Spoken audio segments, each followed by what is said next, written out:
Howdy, y'all. Well, I need to rebuild this regulator.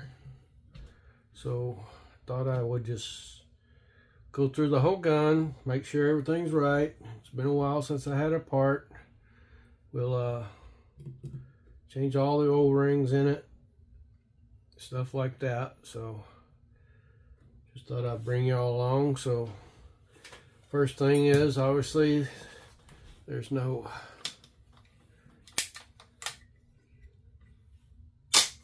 air in it. I already degassed it. There's no pellets. This is a pellet gun. So first thing we're going to do is take the scope off.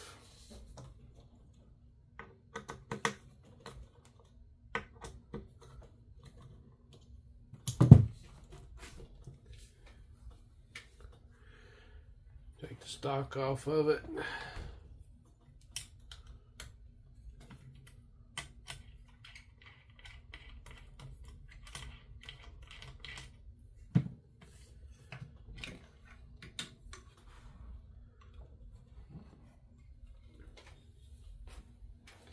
All right, here's the chimney trigger. Let's figure out what we need here. Right there.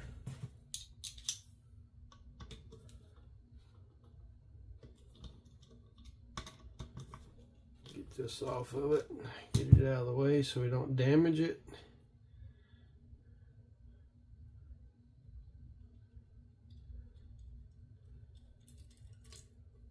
Now this is a chimney trigger for a 1903 Springfield.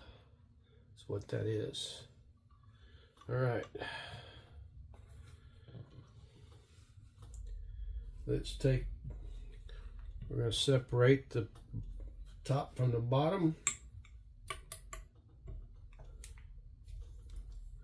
We got 6 screws here to do that with.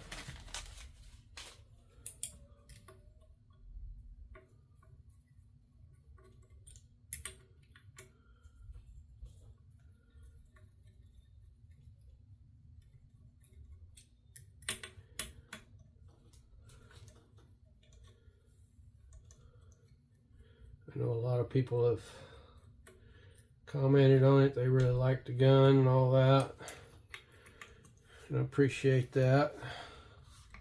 It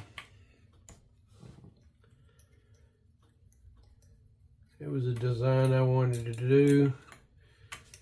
You don't really know some of the flaws until you get it built, and one of them obviously is it's a little high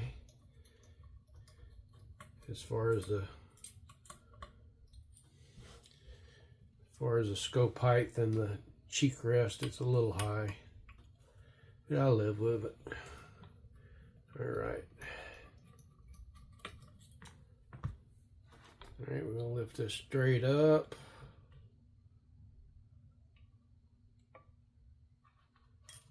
All right, so you got 6 little screws right here. Let's get those dumped out of our way. We got one more somewhere. It went somewhere. There it is. Here's our transfer port. And it does have an O-ring on both ends of it.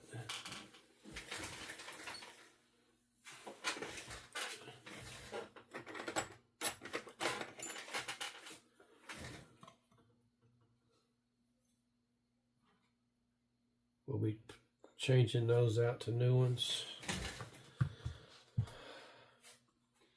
Let's go ahead and break the barrel down. I'm gonna have to do this off camera so I can unscrew this. Get the shroud off of it.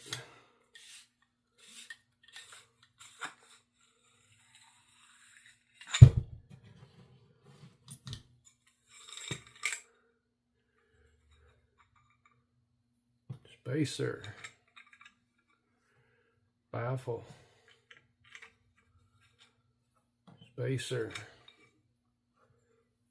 baffle, spacer, baffle,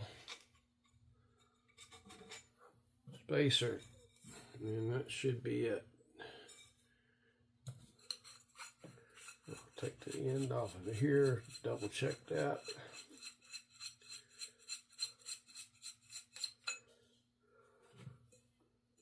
Yep, nothing else in there. And they're not too bad as far as dirty. Got a little lead dust on them, not too bad though. Alright, we set that out of the way.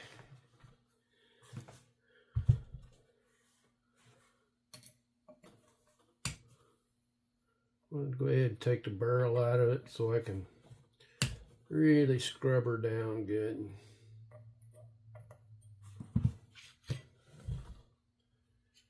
Because it is dirty.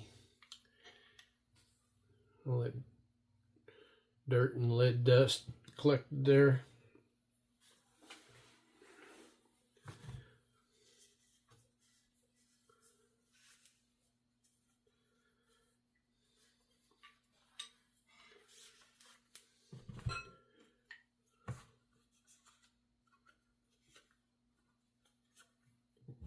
Pretty dirty. And we got an O-ring down in here we're going to take out.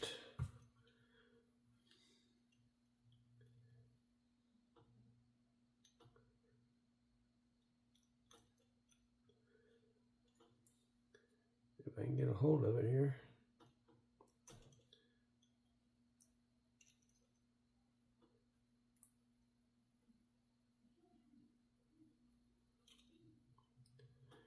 Right there, here's that O-ring. So we're going to replace all the O-rings. I'm going to leave the bolt in there. That's good for now. We're going to wipe it all off and we'll re-oil it. Alright. Let's pull the hammer out of it.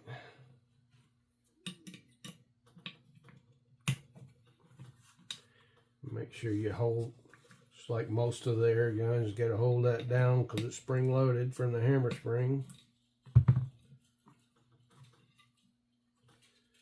Put that screw back in there so we don't get it lost.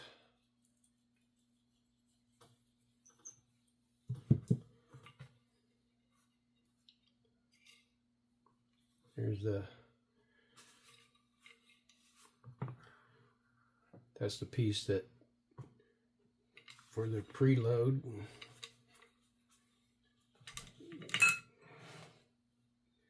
Get the cocking pin out of it. There's the hammer.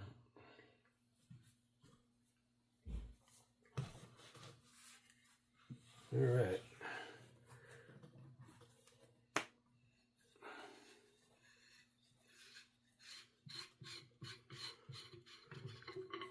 Lower receiver. Now, I am not going to take the valve out because it doesn't leak and I don't want to mess with it. As long as it's not leaking, I ain't going to mess with that. All right.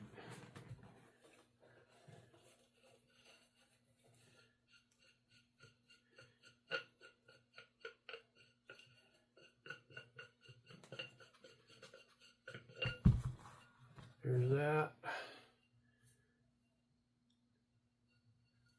I really don't want to take this one off either because it's not leaking. That part's not leaking either, so leave it alone. I do want to inspect inside of this while I'm got it here. And it looks beautiful. I know y'all can't see down in it, but it's beautiful inside. Not any kind of corrosion whatsoever. Means my air filters are working on my compressor for making my air. It is anodized all the way through, and then it had the this carbon fiber hydro dip put on it. So did this. Both of these were anodized. No, this wasn't anodized before. But anyway, there it is. All the parts.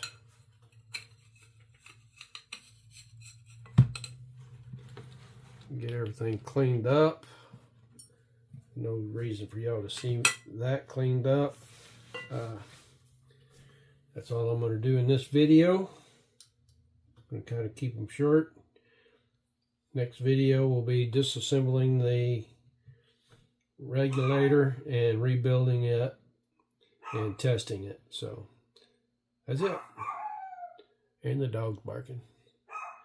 Thanks for watching, everybody.